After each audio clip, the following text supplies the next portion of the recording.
Assalamu alaikum wa rahmatullah. Reoccurring question I've been getting about praying remotely. So people have been listening to Jummah khutbah online, and also related to that will be the Taraweeh prayers. So they're saying if the Imam is in one place and doing a Jummah khutbah, or say in Ramadan leading the Taraweeh prayers, can we follow him from remote in live time? So he's in one location, we're in another location, but we can listen and hear him.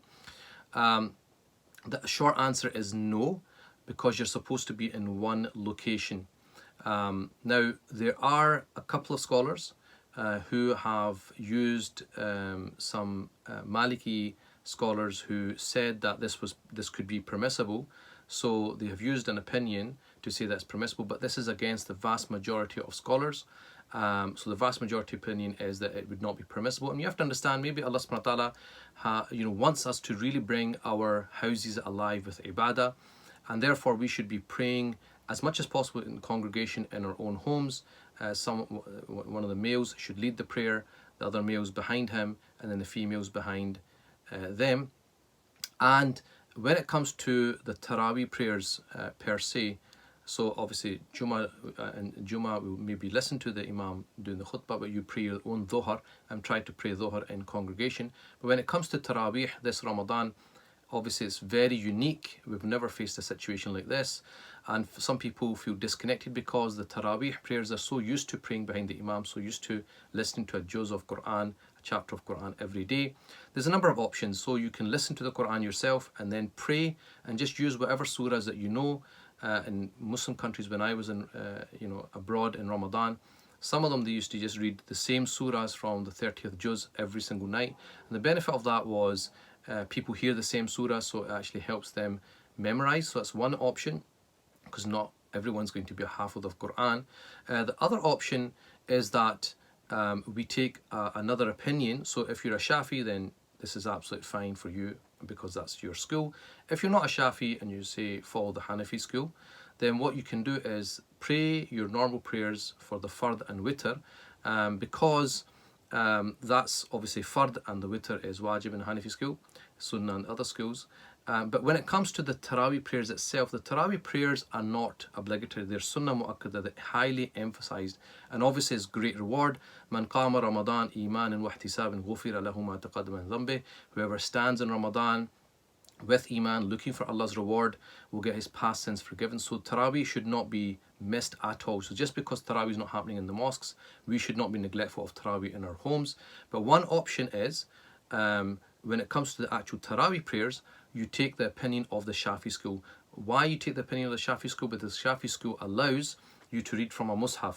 So you can read from the mushaf. You're not a hafidh of Quran, you can read from the mushaf, or you can read like from a phone, scroll down, and that way you can actually read the entire Quran throughout the month of Ramadan. Every night read one chapter of the Quran, and you will have done a khatam yourself, just the same way the Imam would have done. Now, what you would do is you just make the intention you follow in the Shafi school. Just a couple of rules you need to remember, and everything else will be fine. If you pray the normal way that you pray, you will cover all the obligatory aspects in the Shafi school, so your prayer will absolutely be fine. You just have to bear in mind that when you read the Surah Fatiha, the Bismillah Rahman Rahim, the Basmala, is also obligatory in their school, so you cannot miss it out. And also try to take your time reading the Fatiha and pronounce it all correctly, because they're quite strict with the Fatiha. If you're praying in congregation, so if you do the Taraweeh prayers and you follow the Shafi school and you're reading from a mushaf and there's other people following you, it's important that after reading the Surah Fatiha and you say Ameen, everybody who's praying has to read the Surah Fatiha. So the Surah Fatiha is obligatory for the Imam and also every single person behind them. If they don't, the prayer is not going to be valid. So that's one thing you need to remember. And also for sisters, that they should cover their feet, because the feet is the aura, the nakedness in the Shafi school. In the Hanafi school, as you know, there are two opinions. One is that you don't have to do it, so many sisters don't cover their feet, but they'd have to cover it if they're following the Shafi opinion. So inshallah, that's my recommendation. You don't have to take it, you can do whatever you want, but that's one way I'm saying that we can try to keep the spirit of Ramadan and the spirit of Taraweeh going this year, inshallah ta'ala. And in line with that, because we are a bit more isolated, we are a bit more disconnected from mosque and disconnected from Taraweeh prayers, I've got something really special to announce in a couple of days. You'll find out, so watch the space. There's something beautiful coming, inshallah, which will keep you engaged for the entire month of Ramadan, and inshallah we'll keep that spirit going together, all of us together as a community, as one ummah. May Allah subhanahu wa ta'ala give us tawfiq. I hope that clarifies those questions, and look out for that special announcement coming very soon. Assalamu alaikum wa rahmatullahi wa barakatuh.